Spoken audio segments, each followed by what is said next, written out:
सिंधुदुर्ग जिल्ह्यात अंधश्रद्धा आणि तथाकथित चमत्कारांच्या नावाखाली नागरिकांची दिशाभूल होत असल्याचा आरोप अंधश्रद्धा निर्मूलन समितीचे अध्यक्ष ॲडव्होकेट राजीव बिले यांनी केला।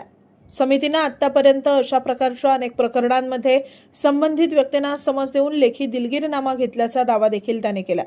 मात्र अशा प्रकारांना प्रभावी आळा घालण्यासाठी प्रशासनाने अधिक सक्रिय भूमिका घेऊन विद्यमान कायद्याची कठोर अंमलबजावणी करावी अशी मागणी देखील ॲडव्होकेट बिले यांनी केली आहे। सिंधुदुर्ग जिल्ह्यामध्ये मोठ्या प्रमाणामध्ये बुवाबाजी सुरू आहे।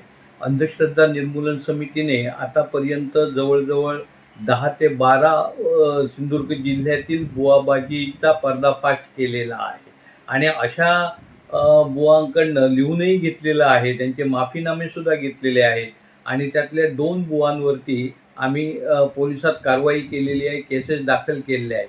आणि अशा परिस्थितीमध्ये सिंधुदुर्ग जिल्ह्यातील प्रत्येक पोलीस स्टेशनवर अंधश्रद्धा निर्मूलन कक्ष स्थापन होणे गरजेचं आहे।